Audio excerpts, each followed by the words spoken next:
Andoaingo ikastetxeetako ikasleen ordezkariok ikasturte honetan jorratu dugun eskola agenda 21aren emaitzak azaltzera gatoz. Lasaile Berrozte, Aitara Garamendi ikastola Leizaran eta Ondarreta ikastetxeetako lehen hezkuntzako, derrigorrezko bigarren hezkuntzako eta batxilergoko ikasleok Andoain klima aldaketaren ikuspuntutik aztertu dugu. Batez ere, energiaren erabileraren alderditik eta horretarako herriaren diseinuaren zein antolamenduaren inguruan hausnartu naiz ikertu dugu. Zehazki izan da, ikasleok, etxekoek, herritarrek eta saltokiek klima aldaketaren aurrean dugun jarrera zein ezagupenak ezagutzeaz eta partekatzeaz gain Andoaingo kaleak ere ikertu ditugu, baita herriko praktika onak ezagutu ere. Gure herri eredua jasangarritasuna oinarritzat hartuta diseinatzeak jendartean eta ingurumenean onurak dakartzanez hobekuntza proposamen batzuk egitera etorri gara. Baita gure gain hartuko ditugun konpromisoak azaltzera ere. Izan ere, herritar garen moduan ikasleok ere eredu horren eraikuntzan badugu zerikusirik. Jarraian, urtean zehar egindako jarduerak lotutako ondorioak, gure konpromisoak eta Andoaingo udalari eskatzen dioguna zehaztuko dugu. Emaitza hauek lortzeko hainbat jarduera egin ditugu gelan zein herrian eta gaurko gure asmoa egin duguna naiz lortutako ondorioak azaltzea da. Lehen hezkuntzako lehenengo zikloko ikasleok etxean ditugun ohituren eta jarreren inguruan hausnartu dugu. Baita horiek hobetzeko bideak ezagutu ere. Lehen hezkuntzako bigarren zikloan gaudenok, Andoaingo kaleak aztertu ditugu eta klima aldaketari aurre egiteko aukerak identifikatu ditugu.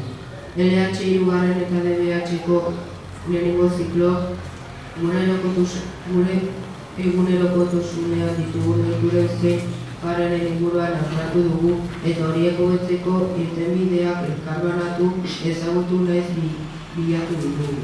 DBH-garren zikloko ikasleok herriko saltokietan izan gara klima aldaketaren aurrean duten jarrera eta hartzen dituzten neurrien inguruan informazioa biltzeko. Baita ere herrian klima aldaketari aurre egiteko egiten diren praktikak ezagutu ditugu udaletxean eta ekorrek zein itsas enpresetan egindako elkarrizketen bidez. Azkenik, batxileratuko klaseok klima aldaketaren ezagutzan sakontzaz gain, gure egunerokotasunean ditugun ohiturek edo hartzen ditugun erabakiek klima aldaketaren nola eragiten duten hausnartu dugu.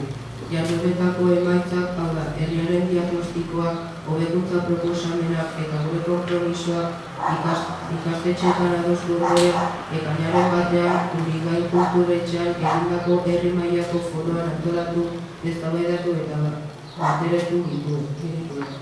Jarraian, herriko egoera azaltzeaz gain, foroan adostutako konpromiso naiz proposamenak azalduko ditugu. Lortutako ondorioak. Klima aldaketa eta herritarrok jarrera. Gazteoi klima aldaketaren arazoak hartu baitu, eta aurre egiteko neurri ugari hartzen ditugu. Baina oraindik hobetzeko premia dugula ohartu gara. Izan ere, askotan gure eguneroko ekintza eta ohituren klima aldaketa duten eraginez ez gara kontziente. Helduek aldiz jarrera arduratsuak bat dute. Hala ere, hobetzeko beharra ere sentitzen dute eta horretarako laguntza behar dutela adierazi dute. Gurasoek ere jarrera hartzekoa dute, baina hauen kasuan zailago erretzen zaie klima aldaketaren kontzeptua ulertzea eta eguneroko bizitzarekin lotzea. Beraz, orokorrean kontzientziazioa, informazio praktikoa eta neurriak hartzeko baliabideak behar direla ikusi dugu. Klima aldaketa eta saltokia. Ezjakitasun handia dago klima aldaketa kontzeptua euren jarduerekin lotzerako garaian. Gehienek oinarrizko neurriak hartu dituzte, baina asko teoriko. Horretarako laguntza tekniko eta ekonomikoa behar dutela jaso dugu. Klima aldaketa eta herria. Gure herriko kalean energia kontsumitzaile ugari dagoela ohartu gara. Baita horiek hornitzeko kabe eta tutueria sistema zabala dagoela ere. Baina aldiz, energia berriztagarria lortzeko aparaturik ez dugu. Beraz, zenbaitetan ez dakigu energia horren iturria berriztagarria den arren. Benaren pixkanaka iturri horiek guztiak berriztagarri bihurtzea ezinbestekoa dela uste dugu, baita aparatu sortzaileak herrian bertan instalatzea ere. Askotan energia behar baino gehiago erabiltzen dela ere ikusi dugu, besteak beste, argiztapenean eraikin publikoetan traba. Hori dela eta energia modu eraginkorrean erabiltzeko neurriak hartu behar direla uste dugu, xagotu ez gabe. Klima aldaketarekin zerikusia duten alderdiak ugariak eta anitzak dira.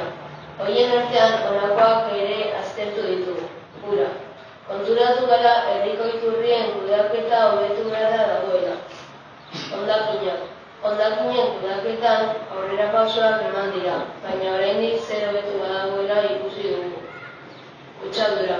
Andoainen lantegi ugari daude, eta bertako prozesuetan edota bertara doazen gambile eta kamioien joan etorrian berotegi efektuko gas ugari isurtzen dira atmosferara.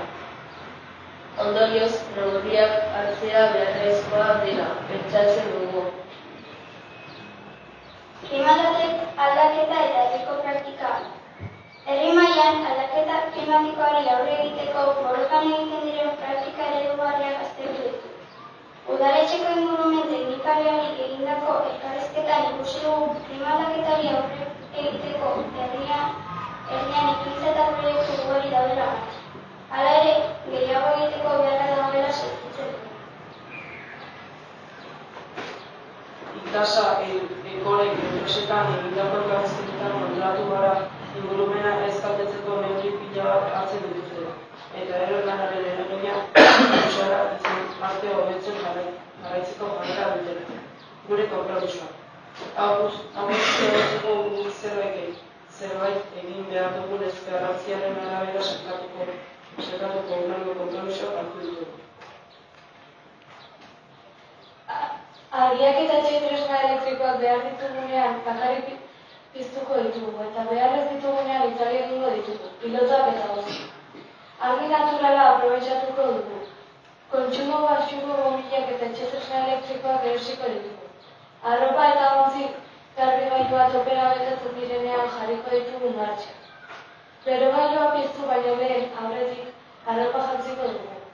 Berogailuaren temperatura kontrolatuko dugu. Baita beroak ihes egiteko neurriak hartuko ere. Mugikora, ordenagailua eta tabletaren erabilera murriztuko du. Etxeko energia kontsumoaren inguruan arduratu egingo gara. Uraren gainean, bainatu ordez dutxa motzak egingo ditu. Urtxorrotak behar ez dut orroa itxe egingo dugu. Komuneko pompa ondo erabiliko dugu. Ura berotu bitarteko ura berrerabiliko dugu. Auto gutxiago erabiliko dugu, eta horretarako oinez bizikletaz eta garraio publikoan gehiago mugituko gara. Ikastetxera oinez edo bizikletaz joango gara. Hondakinen inguruan erosketetarako eta hamaiketakorako delazko poltsak eta taperrak erabiliko ditugu. Bildukin gutxiko produktuak erosiko ditugu eta plastikoaren erabilera murriztuko dugu. Behar duguna bakarrik erosiko dugu eta produktu freskoak eta bertakoak erosiko ditugu. Orokorrean, klima aldaketari aurre egiteko trikimailuak elkarbanatuko eta bilatuko ditugu. Gainera, klima aldaketari aurre egiteko herrian dauden aukerak ezagutaraziko ditugu. Hobekuntza proposamenak. Era berean, Andoain udalari hurrengo alderdiak hobetzeko ondorengo proposamenak aurkeztuko ditugu. Orokorrean, klima aldaketari inguruan herritarrak sentsibilizatzeko kanpainak, hitzaldiak eta abar antolatzea. Baita klima aldaketaren, energiaren eta hondakinen inguruko arreta bulegoa jartzea. Klima aldaketarekin zerikusia duten ekintza eta proiektuek gaineko informazioa ematea. Dendetan bildukin gutxiko produktuak zein bertakoak saltzeko laguntzak ematea eta herritarrek horiek eros ditzaten bultzatzea. Delazko poltsin eta taperraren erabilera sustatzea. Hondakinak sailkatzen dituztenei hobariak ematea eta egiten ez dutenei atentzioa deitzea. Soberako elikagaiak biltzeko puntua sortzea. Etxetresnak, altzariak, arropa eta bar. Konpontzeko ikastarak eskaintzea. Mugikortasunaren inguruan bidegorri gehiago eraikitzea. Bizikleta alokairua jartzea eta horiek elektrikoak izatea. Herriko busa doakoa izatea. Garraio publikoa elektrikoa izatea. Elkailera mekanikoak energia modu jasangarria kudeatzea. Semaforoak eguzki plaken bitartez funtzionatzea. Iturria konpontzea eta botzitunak jartzea. Ibaia garbitzea.